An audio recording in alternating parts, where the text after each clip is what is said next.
Hi, I'm Mickey, and I'm currently writing up my PhD in social policy. I'm writing a thesis that's about 80,000 words, and to do that I've had to find and sort through a lot of information. The skills we're going to look at today, researching to find information and then evaluating whether it's relevant to your work and whether it's reliable, are incredibly useful. If you can do these things well, you'll save yourself loads of time and improve your chances of getting good marks and feedback for your work, whether it's for your EPQ or for one of the many essays you're likely to write at university or at work if you're ever asked to write a report. There's so much information out there. Off the top of your head, can you think of 10 different types of information you can find online that you could use in your schoolwork? I'll give you a bit of time, but you might want to pause the presentation so you can get a list written down.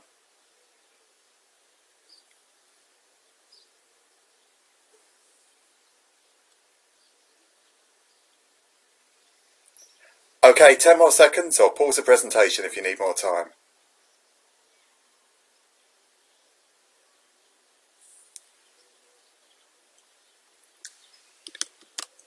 Here are some of the types of information people often think of. How many did you get? There are some others as well, so don't worry if some of your 10 aren't on this list.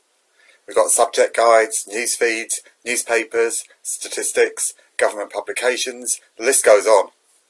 There's so much information online. There's no way you could look at all the stuff relating to a field. And not all of these sources are equal. So to find what you really want, you need to develop some skills. How do you search for information? Google's always a good place to start. You can use it to find almost anything on the internet. But how well do you know Google? Well, maybe not as well as it knows you. It's designed cunningly and tries to guess what you're looking for by drawing on your previous searches and other things like your location. So if I search for pizza, it knows I like takeaways and I'm based in York. So it will push pizza takeaways in York to the top of the results. The same applies if you're searching for academic information. The exact results you get will be different to what your friend gets, and your results can be skewed. So how can we get the most out of Google? Start simple.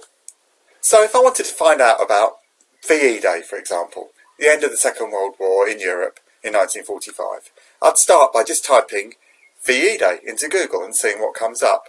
If you start with a really lengthy phrase, you might find nothing very relevant comes up at all. By default, Google ignores your punctuation and whether you type in upper or lower case, and it's pretty good at fixing your spelling. So if you want to search for a term you've heard but not seen written down, try typing it the way it sounds. Some words are ignored by Google, like a or the, and it even finds other forms of the words you search for. So if I search for partying on VE Day, it also finds websites mentioning parties on VE Day or a VE Day party. But other words can help narrow down your search. If I wanted to find films of VE Day, I could try adding the word videos. While searching for VE Day newspaper, we'll find a selection of front covers and news stories, both from 1945 and recent ones. If there's an exact phrase you want Google to search for, put it in quotation marks, like the bottom line on the slide. But be careful. Searching for quotation mark VE Day speech quotation mark will only find web pages with that exact phrase, not ones with the words in a different order, or which write VE Day out as Victory in Europe Day. So less is more when it comes to searches. If you're not finding much on your topic, try removing some words to find more general web pages. But there's more. If you want to only search on one website, you can do so by entering site, then the address of that site, followed by the term you want to search for. So, for example, york.ac.uk is the web address for the University of York. So this search at the top of the slide will turn up things about peer-assisted learning only on the University of York's website. If there's a term you want a definition of, you can do that too. Just type define, and then the word you want to define. If Google is struggling to find much for your search, it might show some pages which are missing one or more of the words you entered. So if one of the words is essential, you can put it in quotation marks. And another trick, you can put a minus sign before any words you don't want to appear on the page in the results. So if I want information about VE Day which didn't mention Winston Churchill, I could search for VE Day minus Churchill. And if all that seems like a lot of typing, you can always do this using the microphone.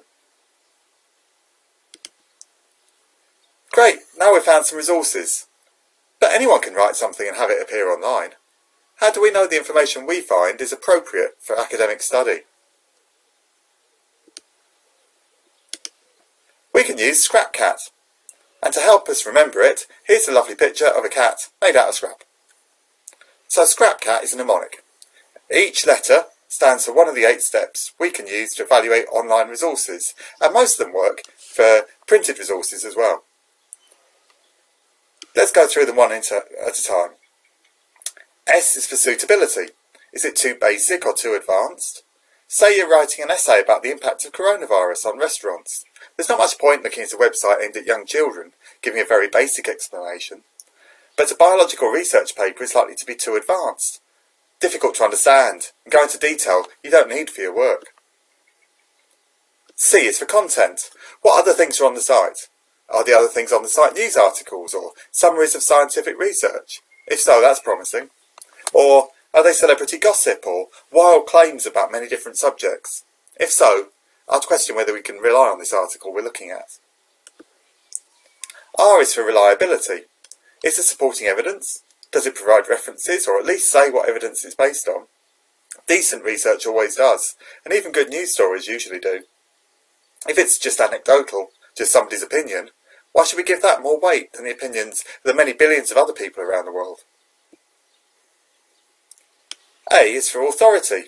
Who wrote it? Is it an expert in the field? Is it a journalist? Maybe it's a student essay. If so, they might have got some things wrong. Or maybe it's completely anonymous or written by someone with no obvious expertise in the field. If so, I wouldn't rely on it for your essay. P is for purpose. Why was it written? Is it trying to promote a product? For example, drug companies sometimes sponsor articles which look reliable at first glance, but are unlikely to mention any downsides to their products. Other cases might be even clearer. C is for currency. Is there a date? What was the latest information 10 years ago might now be out of date. It's even more important with books. I've seen people cite work done more than 100 years ago, as if it was definitely still reliable. If it's not clear how old an article is, it can be worth checking for dead links. A site with links which no longer work isn't being kept up to date, so we should look elsewhere for the latest information. A is for audience.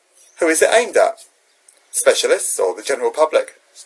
Either can be useful, but the closer something is to the focus of our research, the more specialised the information we need. So, in an article about the impact of coronavirus on restaurants, I could use some information on the virus itself or on the restaurant trade, which is aimed at the general public. But when it comes to the actual impact, I'd want to make sure I checked out research aimed at specialists so that I can honestly say that I've researched the topic in detail. Finally, T is for tone. Is it written emotively? Is it calling you to take some sort of action or feel a certain way about something?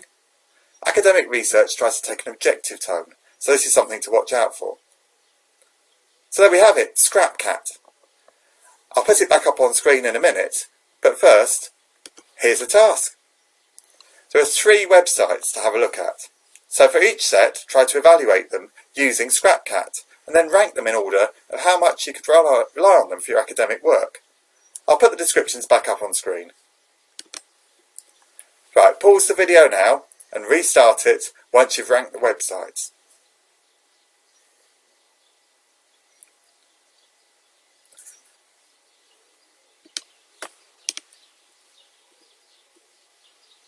Okay, so applying ScrapCat to each of these sources can help you to assess which ones are most credible for your school project.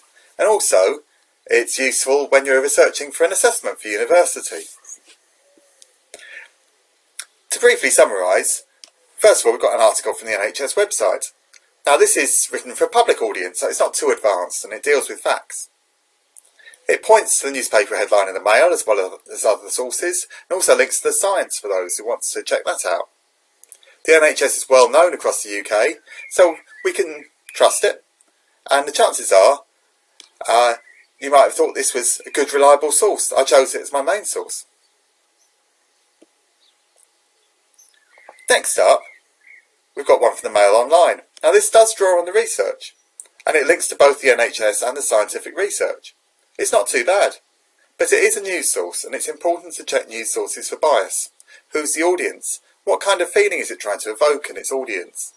You could get away with using one or two news sources in your work, but don't overdo it. And when you refer to a news source, it's important to think critically about it. Point out any potential biases that you notice. The last one is a journal article. It's written by medical scientists for other medical scientists. This isn't my area of research, so I struggle to understand it. I wouldn't be surprised if you did too. You could refer to this in your work, but only if you really do understand what it's saying. And research moves on quickly. This was the latest information in 2016, but I'd be surprised if there hadn't been newer journal articles updating this. It might be easier to find a recent summary of research in the field written for a more general audience, like that NHS website. So those are 3 common types of sources we might use. What other online resources might we use? Here's a popular one, Wikipedia. Is it okay to use Wikipedia? You might have heard that you shouldn't use it, but the truth is I look at it a lot. It's got articles on a huge wealth of subjects, and the best ones are written clearly, so they can provide a basic introduction to a topic that I don't know anything about. But anyone can write the articles, so can we trust what it says? Wikipedia isn't an academic resource. You shouldn't be referencing it in your work. But the good Wikipedia articles do themselves have references, and so we can click on them. In that way, Wikipedia can lead us to materials which might well be reliable, and we could reference. But if Wikipedia isn't an academic resource, what is? Some research involves conducting experiments. Thankfully, I didn't have to freeze in the Antarctic like this researcher. My research involves looking through archives and interviewing people. But, however it's conducted, academic research works something like this. So the researcher does the research and generates data and statistics. They pull the research together into an academic paper and try to get it published. The paper is then peer-reviewed. Experts in the same field provide comments on the work, pointing out any mistakes or omissions and requesting changes. Eventually, the peer reviewers agree with the author that the article is ready and is published in a journal. In this way, it's more reliable, because it's not just one person's opinion, but it's been accepted by experts in the field.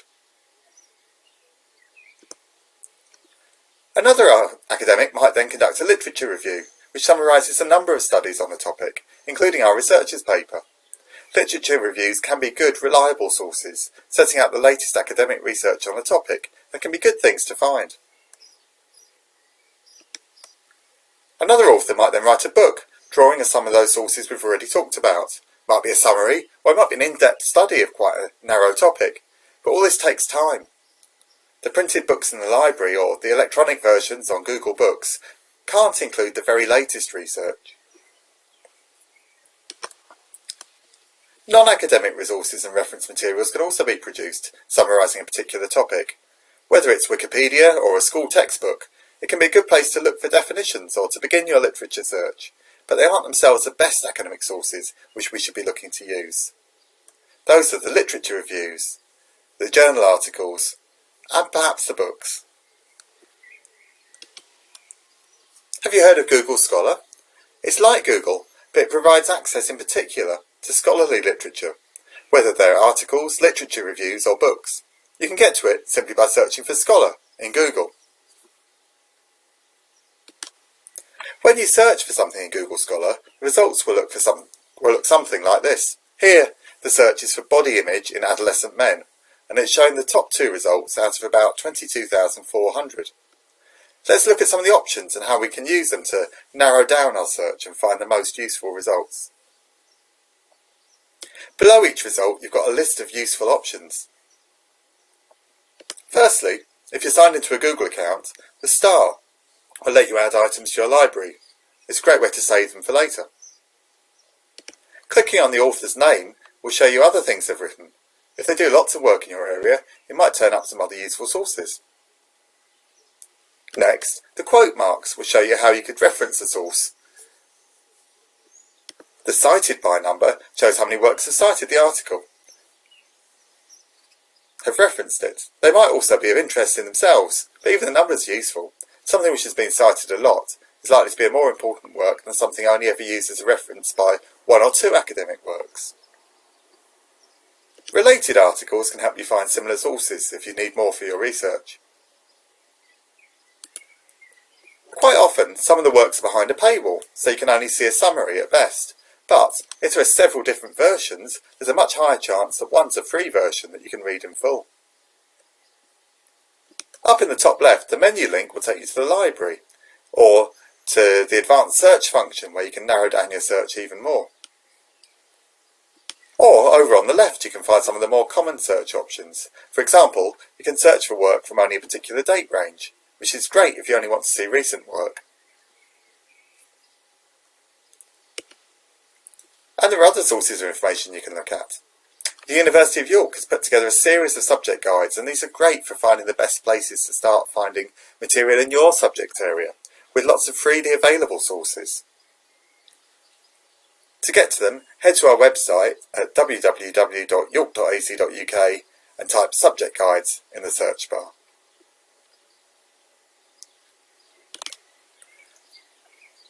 Okay, finally, let's look back at that list of 10 types of information you made near the start of this video. Out of them, which would you prioritise in your assignment? Can you think of any others that you'd add? I'll give you a little bit of time to think about that, but you might want to pause the video to have a bit longer to think.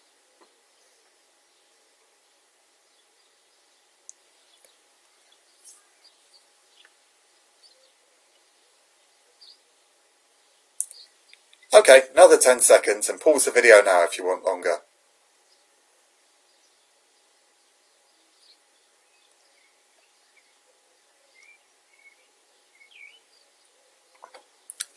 So what have you come up with?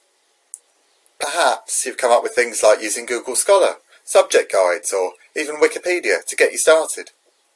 Or perhaps you've listed things like journals, books, and statistics for the in-depth, detailed information you can reference in your work. There are different roles for each, so both are good answers. So remember, do you remember ScrapCat? Use it to evaluate the sources that you find. Use academic sources to develop your work. Most of your references should be to academic sources. And your others should be to reliable sources. You could perhaps include a few news articles, for instance. Make Google Scholar your friend. You can use its features to your advantage. And don't forget to look at other sources of information. Scholar can help you to find these. You can also check out our subject guides on the University of York web pages. Well, thanks for joining me to think about researching skills and evaluating information. I'm from the University of York. If you'd like more information about the university, including our open days, you can sign up for alerts here. www.york.ac.uk/UG-updates.